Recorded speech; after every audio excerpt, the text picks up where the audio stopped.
Elle ne se souvenait pas de tout. Le début lui échappait même totalement. En réalité, elle avait des souvenirs extrêmement précis de certaines parties. Mais tout était très hétéroclite. Du moins, elle mélangeait convenablement les premières années de sa vie entre les histoires que lui avait racontées son père et les quelques légendes de comptoir dont elle faisait déjà l'objet à ses 5 ans. Le résultat final ressemblait à une bouillasse informe qui lui faisait plus penser à un ragoût qu'à l'enfance d'une petite fille. Et quand bien même tout aurait été limpide et précis, elle doutait fortement que sa jeunesse eût quoi que ce soit à voir avec la fable angélique que la plupart des parents souhaitaient à leur progéniture. Confortablement assise sur un banc en métal, au beau milieu du jardin d'hiver de la Loge Blanche, elle but tranquillement une gorgée de sa bière. Une belle ambrée, avec beaucoup de goût, et une couleur, qui réconfortait avant même d'y tremper les lèvres. Avec la guerre, ça devenait difficile de trouver ce genre de boisson, et elle le déplorait. Un ragoût. En y repensant, ça lui convenait assez bien, finalement. Une enfance ragoût. C'était une enfance un peu brouillonne, ok, mais qui avait un sacré goût tout de même. Oui, ça marchait terriblement bien. Dans cette enfance, on y trouvait bien sûr des belles pièces de mouton, qui surnageaient un petit peu, des souvenirs qui dépassaient de la soupe brune, des pièces qui avaient bien mijoté, morceaux tendres, succulents. Et puis, évidemment, il y avait des morceaux moins jolis, encore trop durs, mais ils seraient délicieux dans un petit moment, il fallait juste les cuire longtemps. Peut-être qu'il fallait juste attendre un peu pour les apprécier à leur juste valeur. Il y avait aussi tous les petits légumes qui se cachaient dans le fond de la marmite. Invisibles mais bien présents, formant une couche compacte, qui rassurait. Les carottes parentales qui restaient croquantes longtemps malgré la cuisson. Les patates épaisses du règlement militaire de l'époque aussi. Surtout, il y avait les petits oignons du conservateur de magie. Lorsqu'ils étaient crus, pas préparés, ces oignons-là l'avaient pas mal fait chialer au début. Mais ils avaient fini par se dissoudre, à se mélanger avec le reste du bouillon.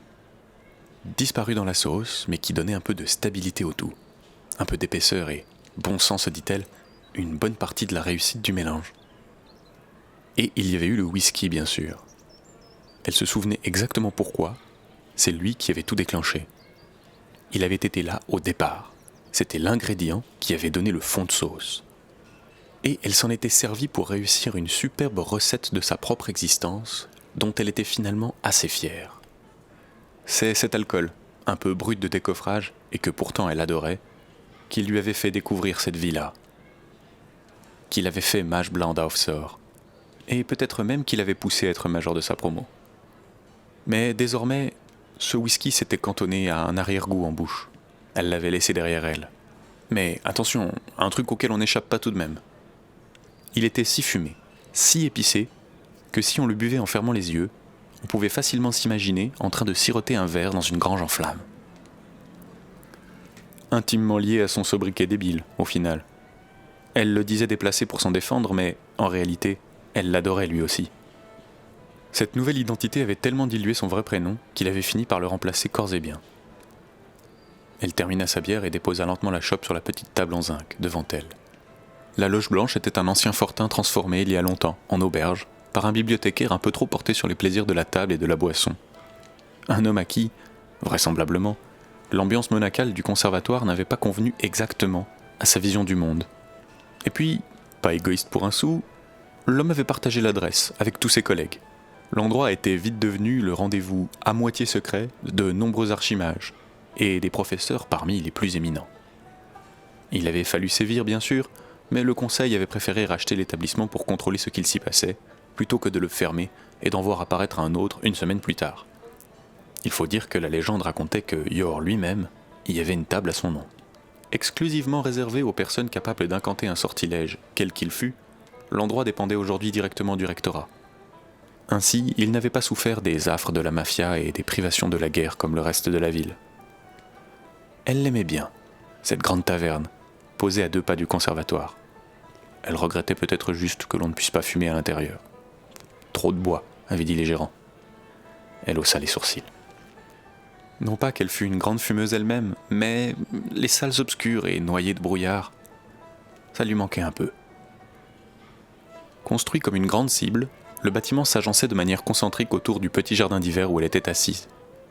On aurait dit un cirque, entouré de gradins, lesquels étaient reliés entre eux par de grands escaliers, en bois justement. Sur les étages, les tables se remplissaient tout doucement d'étudiants et d'étudiantes qui terminaient les cours à l'instant. Elle avait de la peine à se l'avouer, mais elle était un peu inquiète pour la suite. Car malgré son diplôme avec mention, elle se sentait encore aujourd'hui beaucoup plus proche des étudiants que du reste du collège de mages auquel, apparemment, elle faisait maintenant officiellement partie. Elle aurait d'ailleurs pu aller s'asseoir au deuxième, à l'étage réservé aux magiciens accomplis justement. Elle trouvait très mégalo de toujours imaginer que les plus qualifiés devaient systématiquement être en haut. Et les gens qualifiés, est-ce qu'on leur avait au moins demandé leur avis ? Est-ce qu'ils n'en avaient pas marre, eux, de toujours devoir monter les escaliers pour mériter une table surplombant les autres ? En plus, elle le connaissait, le balcon, tout là-haut. Les serveurs avaient une peine folle à y monter, et du coup, c'était troquer un peu de visibilité contre la croix et la bannière pour commander une boisson. Non. Elle avait décidé. Elle serait de ceux qui luttent. Une lutte qu'elle menait à moitié par indifférence et à moitié par flemme. Elle se sentait mieux dans le petit jardin d'hiver, sous son arbre. Durant ses études, les rares fois où elle quittait la bibliothèque du conservatoire pour se reposer un peu, c'est ici qu'elle venait déjà s'installer. C'était déjà son arbre à l'époque. Tous les jeunes étaient en train de lui passer devant pour entrer dans la partie principale du bâtiment. Elle prenait un malin plaisir à détailler tous les archétypes avec lesquels elle s'était déjà confrontée durant l'académie. La belle, le gentil, la première de classe, le maladroit, les petits groupes par dortoir ou par spécialisation, les grandes maisons de soigneurs, qui ne se mélangeaient toujours pas avec celles des mages d'ailleurs, et un peu perdus au milieu, les nouveaux venus qui oscillaient d'un groupe à l'autre pour définir avec lequel des deux ils devaient être vus pour gagner en popularité.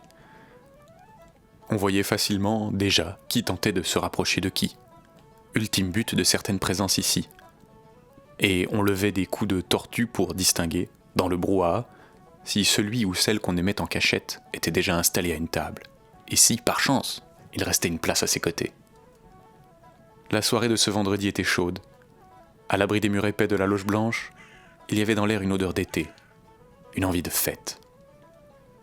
À peine 20 ans révolus, la petite diplômée était plus jeune que certains des aspirants dont elle se moquait. Et elle aurait préféré se lever de son banc et aller jouer à ce jeu avec eux. Elle s'était sentie bien comme étudiante. Elle aurait bien voulu le rester un peu. Mais elle avait eu une enfance ragoût. Et ça, on ne pouvait pas y échapper, se dit-elle. Merde. Voilà qu'elle avait faim maintenant. Avec l'aimable autorisation des joueurs, les éditions du Blanc-Seing présentent La Geste d'Allium ou les aventures de la demoiselle de whisky.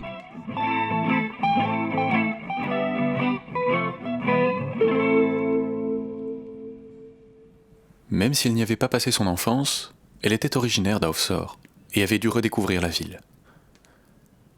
Son père et sa mère. Ils s'aimaient comme dans les contes de fées et vivaient l'exemple d'un bon couple honnête. À l'exception peut-être que son père, Sam Montjoy, n'était pas à proprement parler un paladin auréolé de lumière et sa mère une princesse en détresse, quoique l'on pouvait tirer des parallèles comme on voulait finalement. Papa avait été négociant de draps et avait pris, comme il aimait le raconter souvent, une des plus grandes cuites de sa vie lorsqu'il s'en allait vendre son stock aux confédérés de Jormeroun. C'était un établissement prestigieux dans la campagne d'Aufsor, sur le tracé de la grande route dorée. Il s'était arrêté au Joli Rouge. Comme elle, son père était abatteur de bonnes choses, et il avait entendu parler de l'endroit presque comme un sanctuaire. Il avait donc demandé à la caravane de faire halte ici, plutôt qu'ailleurs.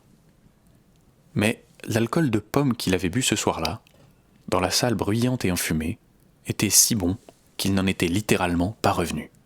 Alors que ses compagnons de voyage étaient passés par la suite à la bière, puis, si elle avait bien tout compris, à tout ce qui leur passait dans le gosier, son père, lui, s'était heurté à cette liqueur.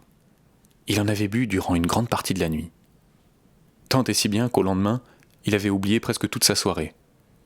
Mais il lui restait très clair une certitude. Il allait s'arrêter là. Il allait laisser définitivement les draps au drapier et les peaux de bêtes puantes au tanneur. Il ne courrait plus les couvents et les vieilles couseries pour refourguer ses 3 bouts d'étoffe minable.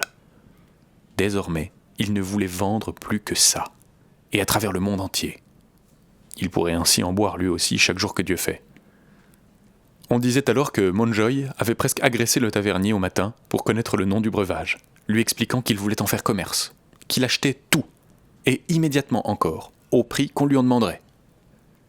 Le tavernier en question, Earl, presque aussi vieux et ridé que son comptoir en bois brut, lui avait souri et avait rendu à papa la bourse pleine d'or qu'il avait posée devant lui. « Le Joli Rouge ne se boit qu'au Joli Rouge, mon gars. Histoire de famille. Et un point c'est tout », avait expliqué le tenancier avec une certaine fierté. Mais son père, lui, ne s'était pas laissé abattre. Et il avait immédiatement pris une chambre, au mois, à l'auberge. Et Earl lui avait loué la chambre, en ricanant derrière son comptoir. Ainsi, chaque matin, il descendait dans la grande salle à manger et commandait un de ses calvas, le goûtait, prenait des notes sur un petit calepin en tentant d'arracher les ingrédients à son palais, puis, chaque soir, en désespoir de cause, au patron lui-même, qui ne répondait bien sûr qu'en mots d'esprit et devinettes énigmatiques. Le patron, Earl justement, n'en avait pas cru ses yeux au départ. Le jeune marchand de draps qu'il avait rudoyé quelques jours auparavant restait là. Il s'accrochait comme une tique. Après les 2 premières semaines, il dut bien admettre que l'homme était effectivement, comme il le disait, un amateur des bonnes choses, et qu'il devait estimer son fameux calva plus pour son goût que pour sa valeur monétaire. Il l'avait même cru complètement fou, et craignait même un jour qu'il ne décide de mettre le feu à la baraque, par dépit, tant il insistait. Puis, il s'était doucement pris d'affection pour le jeune crétin, et avait décidé de lui présenter sa fille, Lise. C'était maman, bien sûr. Et ainsi, la jeune femme qui lui servait dès lors le calva tous les jours, lui adressait-elle quelques mots gentils, par-ci par-là. À elle aussi, il avait plu tout de suite, le petit marchand drapier. Du moins, c'est ce qu'elle racontait. Le vieux avait vu assez juste, et il estimait que si le marchand aimait tant le calva, il aimerait sa fille. Car Earl, derrière sa mine bourrue, avait un secret qu'il gardait par tradition, mais qu'il aurait adoré hurler à tout le monde par fierté. Le Joli Rouge, ce fameux calva qui faisait sa renommée et qui avait même donné le nom à l'établissement, il en tenait la recette de son père. Mais déjà à l'époque où le petit marchand était entré dans son auberge, lui, Earl, était trop vieux, trop impatient et trop alcoolique pour le faire lui-même, ce calva, que l'on se passait de génération en génération. En réalité, c'était sa petite fille qui le distillait depuis quelques années, et jamais il n'avait été aussi bon.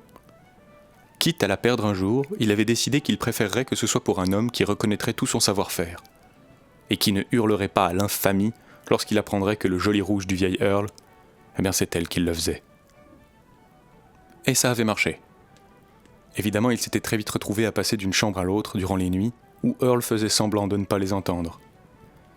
Et un matin, la petite avait dû lui avouer sur l'oreiller que c'était elle, les petites mains du calva.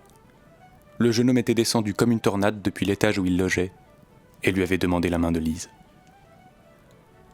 Après cette histoire qu'elle avait maintes et maintes fois entendue, le temps passait et les détails étaient moins précis.